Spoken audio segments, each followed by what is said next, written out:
बौद्ध धर्म ये शब्द सुनते ही क्या ख्याल आता है? शायद शांति, ध्यान या फिर गेरुए कपड़े पहने हुए भिक्षु। लेकिन लोकतंत्र सुनने में थोड़ा अजीब लगता है ना? पर आज हम यही समझने वाले हैं कि दुनिया के सबसे पुराने आध्यात्मिक समुदायों में से एक यानी बौद्ध संघ कैसे अपने जमाने का एक बहुत ही प्रगतिशील लोकतांत्रिक प्रयोग।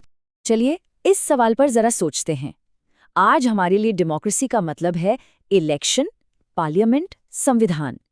लेकिन क्या ये हमेशा से ऐसा ही था? जरा कल्पना कीजिए, आज से कोई 2500 साल पहले की दुनिया, जब ज्यादातर जगहों पर राजाओं और तानाशाहों का राज था। तब भारत में एक ऐसा संगठन था जो पूरी तरह से सबकी मर्जी और बराबरी के उसूलों पर चल रहा था। तो ये सारी जानकारी हमें मिलती कहाँ से है? वो मिलती है प्राचीन बौद्ध ग्रंथों से, जैसे कि ये अंश जो हम देख रहे हैं। ये हमें उस जमाने की एक बहुत ही रेयर झलक देते हैं।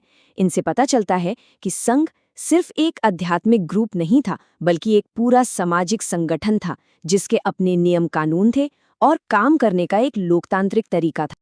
ठीक है, तो चलिए सबसे पहले इसकी नींव को समझते हैं। बुद्ध के जो अनुयायी थे वो मोटे तौर पर 2 अलग-अलग ग्रुप्स में बटे हुए थे। एक तरफ थे उपासक, यानी वो आम लोग जो अपनी गृहस्थी में रहते हुए बुद्ध की शिक्षाओं को मानते थे, और दूसरी तरफ थे भिक्षु और भिक्षुणियां। पर हमारी बातचीत का असली फोकस है संघ, मतलब इन भिक्षुओं का ऑर्गेनाइज्ड समुदाय, क्योंकि लोकतंत्र की असली कहानी यहीं से शुरू होती है। तो इस खास ग्रुप में शामिल होने के लिए क्या जरूरी था? क्या इसके दरवाजे सबके लिए खुले थे या सिर्फ कुछ गिने चुने लोगों के लिए? चलिए देखते हैं। संघ में शामिल होने के नियम बड़े ही प्रैक्टिकल थे। महिला हो या पुरुष, दोनों आ सकते थे।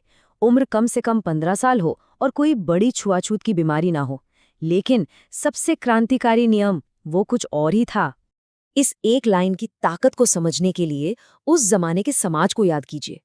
एक ऐसा दौर जहां किसी का जन्म ही उसकी पूरी जिंदगी का फैसला कर देता था, जहां समाज जाति के कठोर बंधनों में जकड़ा हुआ था।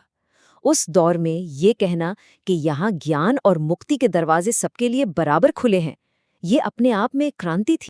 और ये बात सिर्फ जाति तक ही नहीं रुकी। जब बुद्ध की पालक माँ महाप्रजापति गौतमी ने महिलाओं को संघ में शामिल करने की इच्छा जताई, तो उनके शिष्य आनंद ने इस बात का जोरदार समर्थन किया, और उन्हीं के कहने पर संघ के दरवाजे महिलाओं के लिए भी खोल दिए गए। ये दिखाता है कि संघ सिर्फ आध्यात्मिक ही नहीं, बल्कि सामाजिक तौर पर भी कितना आगे था। अब आते हैं उस पहलू पर जो संघ को सबसे अलग और अनोखा बनाता है, और वो था इसका गवर्नेंस का तरीका। ये बिना किसी एक सुप्रीम लीडर के शासन चलाने का एक महान प्रयोग था।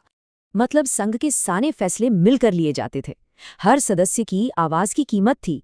नियम बनाने से लेकर अनुशासन लागू करने तक सारी पावर किसी एक इंसान के हाथ में नहीं, बल्कि पूरे संघ के पास थी। लेकिन जैसा कहते हैं, हर सिक्के के 2 पहलू होते हैं। इस शानदार लोकतांत्रिक सिस्टम की सबसे बड़ी कमजोरी थी किसी एक सेंट्रल अथॉरिटी का न होना। इससे हर संघ को आज़ादी तो मिली, लेकिन एक रूपता की कमी हो गई। मतलब ये कि अलग अलग संघ नियमों को अपने अपने हिसाब से समझ सकते थे, जिससे आगे चलकर मतभेद पैदा होने का खतरा हमेशा बना रहता था। तो ये तो हुई पूरे संगठन की बात। अब जरा एक सदस्य यानी एक भिक्षु की पर्सनल जर्नी को देखते हैं। एक बौद्ध भिक्षु कोई पुजारी नहीं था जो पूजा पाठ करवाए, वो था धम्म का मशाल वाहक, मतलब सच और अच्छे आचरण के रास्ते पर रोशनी दिखाने वाला। उसका काम था समाज के लिए एक दोस्त, एक फिलोसोफर और एक गाइड की भूमिका निभाना। संघ का हिस्सा बनना भी एक प्रॉपर प्रोसेस था। पहले कोई सामनेर बनता था, यानी एक ट्रेनी भिक्षु। फिर उपसंपदा नाम की एक हायर सेरेमनी होती थी, जिसके बाद ही वो व्यक्ति संघ का पक्का सदस्य माना जाता था। और हाँ, संघ का काम सिर्फ आध्यात्मिक प्रैक्टिस तक ही नहीं था। उन्होंने समाज में शिक्षा फैलाने में भी बहुत अहम रोल निभाया। एक तरह से वो अपने समय के टीचर्स और पब्लिक इंटेलेक्चुअल्स थे, जो ज्ञान को आम लोगों तक पहुंचाते थे। तो आखिर में सवाल यही बचता है, क्या संघ का ये बिना लीडर वाला लोकतांत्रिक ढांचा एक शानदार सिस्टम था जो सबको बराबरी और आज़ादी देता था, या फिर एक सेंट्रल पावर की कमी, इसकी वो जीतन की कमी थी जिसने इसे लंबे समय में कमज़ोर कर दिया? ये एक ऐसा सवाल है जो आज भी उतना ही ज़रूरी है जब हम लीडरशिप और गवर्नेंस के नए तरीके खोज रहे हैं।